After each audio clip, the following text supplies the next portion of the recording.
Hi friends, welcome to our channel. இன்றைக்கி நம்ம சேனலில் மாங்காய் சாதம் எப்படி செய்கிறதுன்னு பார்க்கலாம் வாங்க.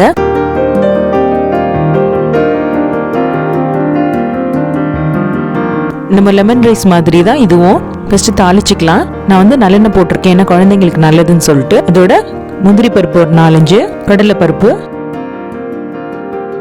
அப்புறம் உளுந்து பருப்பு கொஞ்சம்,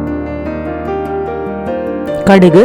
நம்ம லஞ்ச் பாக்ஸ்க்கு பேக் பண்ணும்போது என்னைக்காவது கிளறின சாதம் செய்கிறோம் அப்படின்னா முந்திரி பருப்பு போட்டு தாளித்து கொடுங்க. என்னென்னா அது க்ரன்ச்சியாகவும் இருக்கும், இன்னொன்று ரிச்சாக இருக்கும். குழந்தைங்க அந்த முந்திரி பருப்பு பார்த்தா ஓரளவுக்கு இன்ட்ரெஸ்ட்டாக சாப்பிடுவாங்க. நல்லது கோல்டன் ப்ரௌன் ஆன பிறகு பெருங்காயம் கொஞ்சம் போட்டுக்கிறேன்.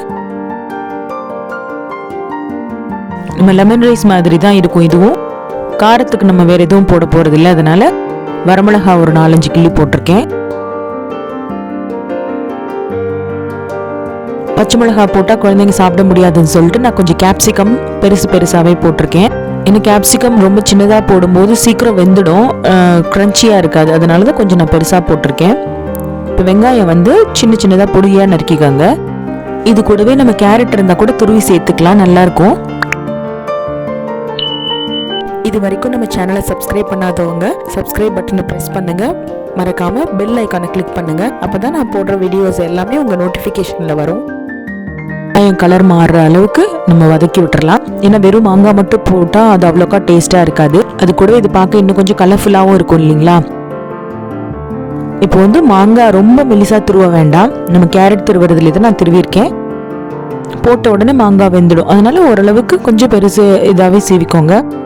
இப்போ கலருக்காக கொஞ்சமாக மஞ்சள் பொடி போட்டிருக்கேன். அப்புறம் இது சீரகப்பொடி கொஞ்சம் டேஸ்ட்டுக்காக.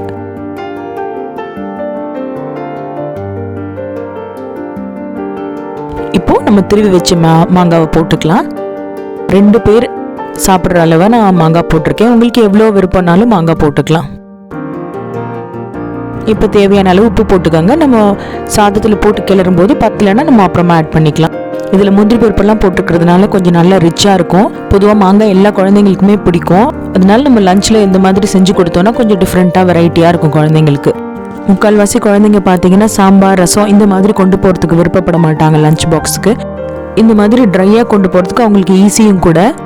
அவ்வளோதான். இப்போ வாசனைக்காக மல்லித்தலை கொஞ்சமாக போட்டுட்டு மூடி வச்சிடுறேன் ஒரு 5 நிமிஷம். அந்த ஹீட்லேயே மாங்காய் நல்லா வெந்திருக்கும். இனி நம்ம வந்து சாதத்தை ஆற வச்சிடலாம்.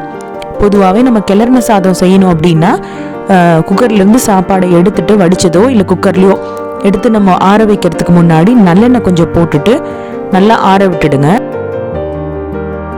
பார்த்தீங்கன்னா சாதம் எவ்வளோ நேரம் ஆனாலும் ஒன்றோட ஒன்று ஒட்டவே ஒட்டாது, நல்லா உதிரியாக இருக்கும். நான் வந்து பொதுவாக எல்லா சாதத்துக்குமே இந்த டெக்னிக் தான் ஃபாலோ பண்ணுவேன். லெமன் ரைஸ் இல்லைன்னா நம்ம புளி சாதம், எந்த சாதம் கிளறின சாதம் எல்லாத்துக்குமே நான் இந்த டெக்னிக் தான் ஃபாலோ பண்ணுவேன். நல்ல உதிரியாகவே இருக்கும்.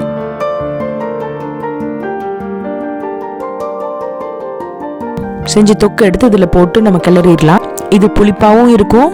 நம்ம வெங்காயம் போட்டிருக்கிறதுனால புளிப்பு இனிப்பு எல்லாமே பேலன்ஸ்டாக நல்லாயிருக்கும். ஒரு நாள் என்ன ரெசிபின்னே சொல்லாமல் குழந்தைங்களுக்கு கொடுத்து பாருங்கள். வந்தோன்னே இது என்ன சாதம் இது அப்படின்னு கேட்பாங்க. டிஃபன் பாக்ஸில் கொஞ்சம் கூட மிச்சமே இருக்காது. ஏன்னா இது என்னோட எக்ஸ்பீரியன்ஸில் சொல்கிறேன். இந்த ரெசிபி உங்களுக்கு பிடிச்சிருக்குன்னு நினைக்கிறேன். மேலும் இந்த மாதிரி உங்களுக்கு வீடியோஸ் வேணும்னா என்னோட வீடியோ சப்ஸ்கிரைப் பண்ணுங்கள். என்னோட ஒரு சில வீடியோக்களோட லிங்க்ஸ் நான் டிஸ்கிரிப்ஷன் பாக்ஸில் கொடுத்துருக்கேன், தேவைன்னா போய் பாருங்கள். இந்த வீடியோ உங்களுக்கு பிடிச்சிருந்ததுன்னா லைக் பண்ணுங்கள், ஃப்ரெண்ட்ஸ் அண்ட் ஃபேமிலிக்கு ஷேர் பண்ணுங்கள். மறக்காமல் ப்ளீஸ் சப்ஸ்கிரைப் பண்ணுங்கள்.